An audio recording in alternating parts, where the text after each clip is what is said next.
avec qui est-ce que je me suis marié, putain de bordel de cul? C'est pas une question que je me pose personnellement, je dirais comme François Fillon, j'aime ma femme. C'est le nom, d'une série de vidéos sur TikTok qui cartonne à fond en ce moment. Mensonges pathologiques, tromperies, jalousie et arnaques. Aujourd'hui, on vous raconte cette histoire qui passionne des millions de personnes sur Internet. Who the fuck did I marry? Qui est-ce que j'ai putain de marié? Ou bien, comme l'a dit Guiran, avec qui je me suis mariée, putain de merde. C'est une série de vidéos TikTok publiée par Risa Tiza sur TikTok, une afro-américaine qui était jusqu'alors inconnue du grand public, Tasio. Et cette histoire, on va commencer par en faire un résumé parce que c'est très très long à suivre. Tout commence en 2020, juste avant le Covid, quand Risa rencontre sur l'application de rencontre Hinge un homme qu'elle nomme Légion et qui se présente comme un ex-joueur de football professionnel pour l'État de San Diego, aujourd'hui qui serait du coup directeur régional d'une entreprise en Géorgie. Oh, ça sent déjà le bourbax, c'est bon. Alors le début de leur histoire se passe bien, Risa et Légion emménagent vite ensemble pendant le Covid et elle découvre au passage qu'il a de sacrés moyens financiers. Ouais, absolument, Légion paie quasiment toutes les factures et quand il envisage en fait d'acheter une baraque ensemble, il veut dépenser une somme de $700 000 qu'il aurait sur son compte en banque, mais ça sans jamais le prouver.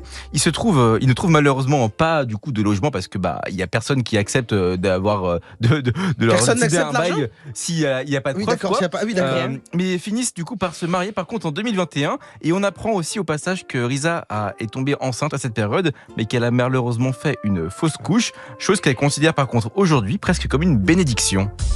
Car très vite, les choses se gâtent. Légion devient très jaloux, notamment quand Risa est au travail. Elle le soupçonne de le tromper.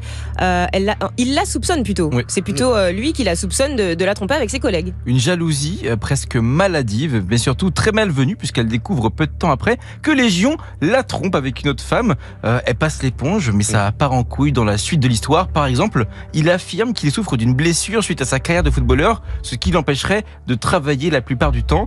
Il demande aussi également à Risa à un moment d'envoyer $2 000 à son ex-femme pour les frais funéraires de son ex-belle-fille qui serait décédée du Covid. Bref, tout ça paraît de plus en plus chelou. Ouais, Risa commence alors à faire son enquête, puis elle découvre qu'il a absolument menti sur pratiquement tout.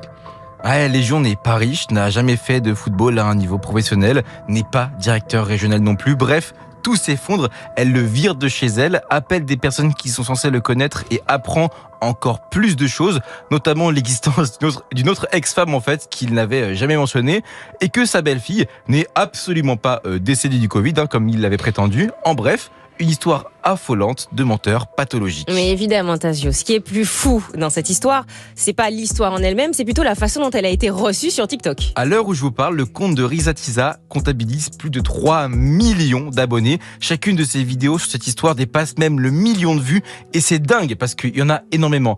Je vous l'ai pas encore mentionné exprès, mais Who the fuck did I marry? C'est une série d'une 50aine de vidéos qui demandent plus de 5 heures d'écoute pour en venir à bout. Oui, c'est un peu le boss final d'Abrèche Frères en gros.